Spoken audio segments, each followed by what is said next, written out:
Hey there, Cindy Daychuk with Queen Bee Creations. Today's craft is going to be we're going to do a hack. So I have this little metal wreath. So super cute. It's got cute little individual leaves. It's distressed black. And I use it a lot in some of my staging photos. Just a little something in a cabinet or leaning against the back wall on top of a buffet or hanging on an old door or a nail above something. It's pretty flexible and it's probably the most commonly requested decor item. I get a lot of people that say, well, I love your dresser, but do you also sell those little wreaths that are there? So this is something I got years ago from Hobby Lobby. I thought it might be fun to try and recreate this using materials that we could get.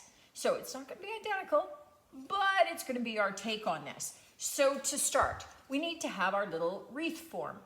And we're obviously not going to be able to do, we're not replicating this in metal because that would be way too difficult for most of us to do.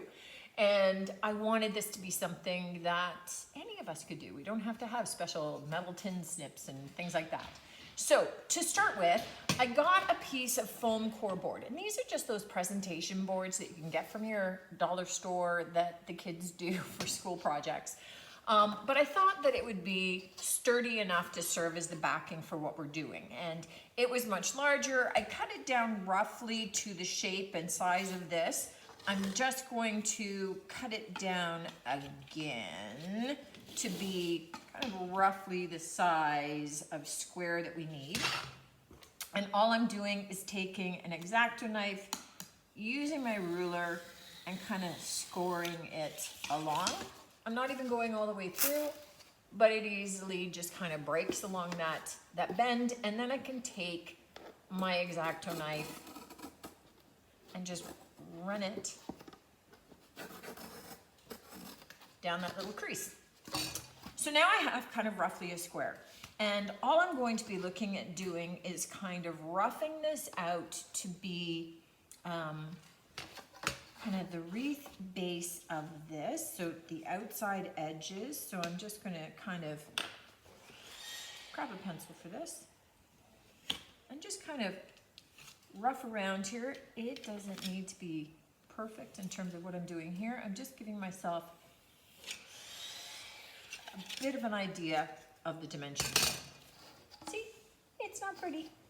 But it gives me a little bit of a template for starting to just kind of, again, sorry about the squeaking.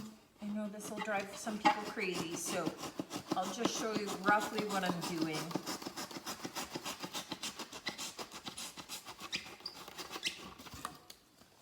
And you're just kind of carving it away. So I'm just going to continue to carve this away. I will poke a hole through the middle and then kind of, so poke a hole through the middle and then just draw some scoring lines, and then that will allow me to kind of cut out little pie-shaped pieces of it. And then we will have this template ready to go and to start to glue our leaves on. So I'm going to continue to do this and I will see you on the next step. We have our disc cut out. I'm just going to pop this out. And this is what I'm going to use for my wreath base. It doesn't have to be pretty, and you could do this with thick cardboard.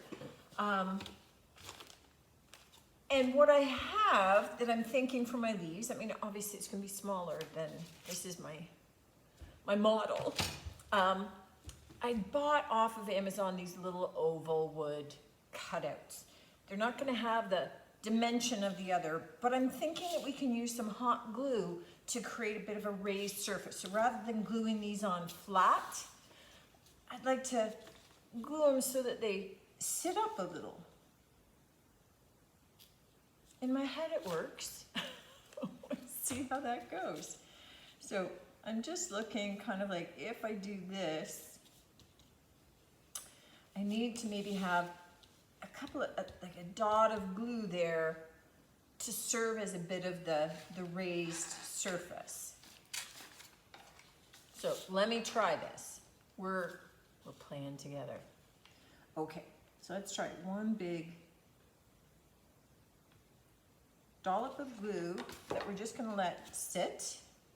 We've got little angel hairs that are coming from it. So what we're going to do, I've glued these two ovals together, and I'm going to use them as a bit of a guide as to the shape. And I'm going to glue a number of these ovals together so that I have them ready to go. Now, I bought 2 packs of 20, so assuming that there's 20 in each, I thought maybe 40 would work. Give me enough to go around. And what I did do off camera was I just loosely laid them out to see whether or not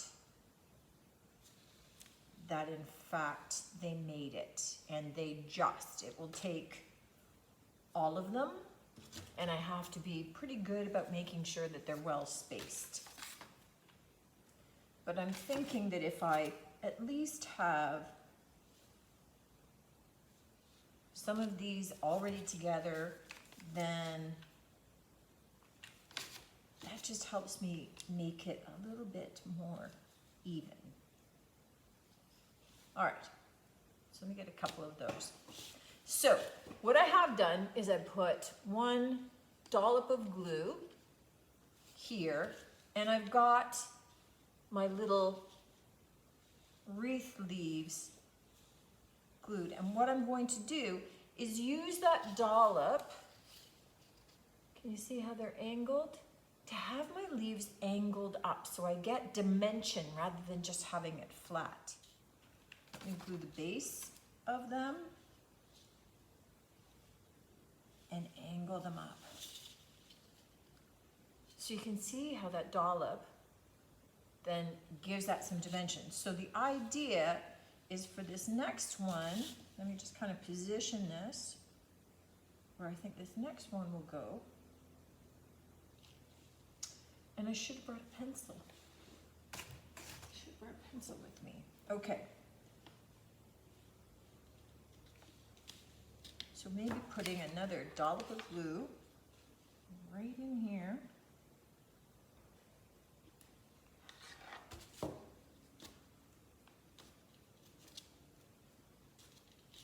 And I just want to let that dollop dry off a little bit so that when I do my next leaves, they don't just sink into, that's just a big bubble, that they don't just sink into that glue. I want them to rest on top of it so that they stay raised up. We're going to do the dot, we're going to let it cool, we're going to put our glue onto our next little leaves, prop them up, and take it all the way around. And in the meantime, while you're waiting for all that action to happen, you can continue to just glue some of your leaves together.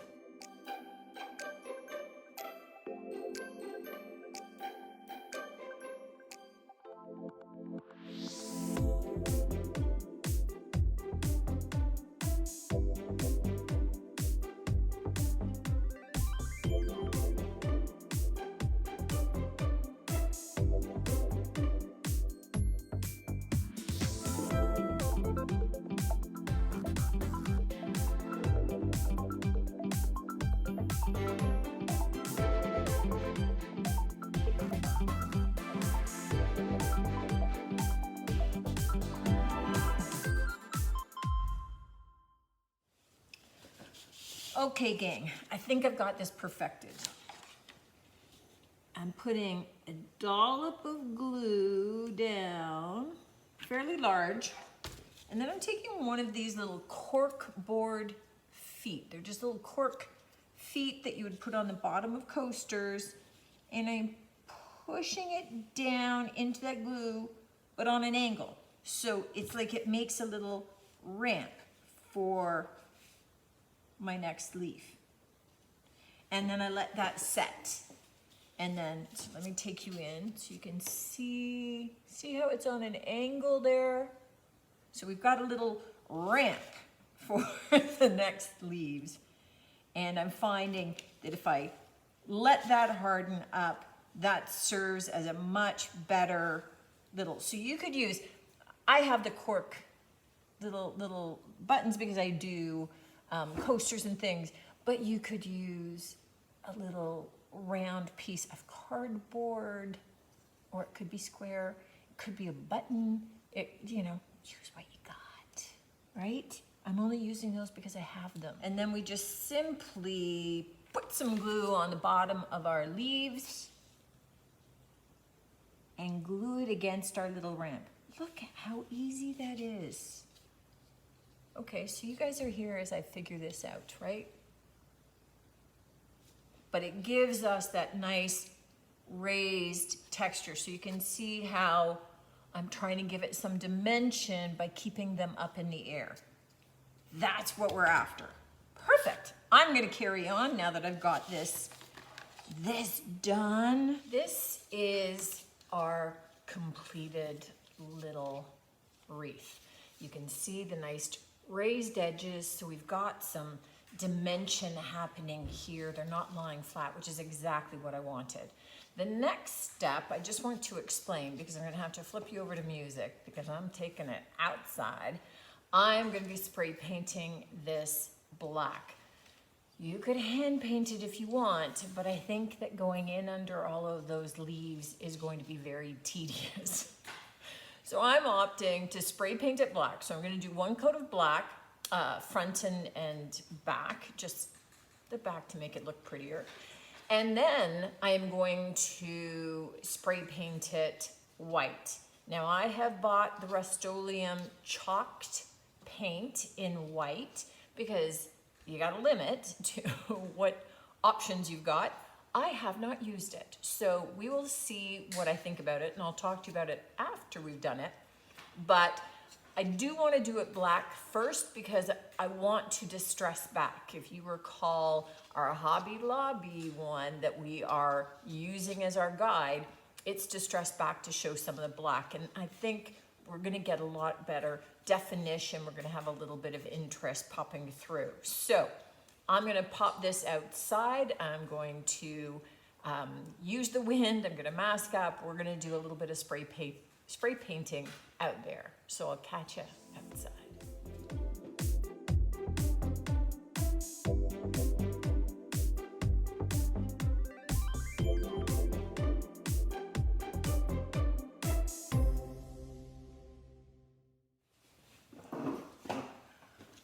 Okay, here is my wreath so far. We have spray painted it black, we have spray painted it white, and as much as I usually will wet distress where I can, this spray paint, this chalked spray paint, this Rust-Oleum paint, does not wet distress well. So this is a little bit of a tedious part of this, but we want to sand, right? So we want to distress each of our leaves a little bit, show some of that black edging. And it does mean you're going to be going around and doing each of those leaves individually. Now, what you want to do is maybe take a finger and just kind of support that leaf a little bit. Okay, each of those little petals, just because we've glued them down, but we don't want to use the friction or pushing too hard for our distressing to cause our glue to release. So all that we're looking at doing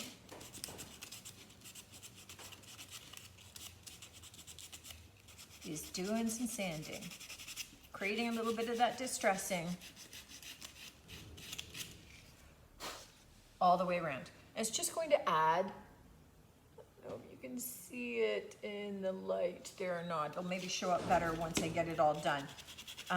It's just going to add a little bit more detail and contrast to kind of add a little bit more character to it. So I'm just gonna carry on doing a lot of my sanding and I'll rejoin you when I get that done and I'll show you what that looks like. Okay, sandpaper works just fine to be able to get this, but really make sure that you're supporting some of those little leaves so that we get some of that distinction happening. It looks great. What I did find was taking just a soft brush to be able to brush off any of the dust from the sanding, and you're gonna wanna do that before you do any sealing. Now, with this, for the same reason I didn't paint it by hand, I spray painted it, I'm gonna use a spray finish. So I'm just using a clear acrylic. This is in a bit of a gloss, just so that it kind of stands out a little bit. So just 2 light coats of the acrylic on here, just to be able to seal the paint in. Obviously, this is not designed to be an outdoor item, it's an indoor decor piece, and it's not gonna take a lot of wear because it's not like you're constantly touching it or futzing with it. I'm going to spray outside, beautiful day out there, so I'm gonna take advantage of it and keep the smells out there. And then we'll just pop back to take a quick look at this versus the one that we started with, the metallic one, and then I'll take some quick pics. Okay, this is our little wreath all finished. So it's been distressed and it has been sealed. And I have to tell you, this is super cute. Now, if you recall, this was our inspiration piece. So definitely a little bit bigger. This is the metal from Hobby Lobby. And obviously this is not identical, but it definitely was inspired by this piece that had the raised leaves and had them overlapping, the white with some distressing. And I gotta tell you, I think that this is super cute. So this could be used on a tabletop with big pillar candles, maybe a little bit of greenery. It could be hung from your wall. You could certainly add some ribbon if you would like. The ring would allow it to hang flat regardless. You could hang a smaller wreath in here. So much that you could do with this. And again, not that difficult to do, but super cute. I'm gonna do some pics for you to be able to see, but I'm loving where this has gone and ideas that I have for some future projects using kind of this technique. All of my paint and my supplies are available at queenbeecreationshome.com. And until next time, thanks for tuning in.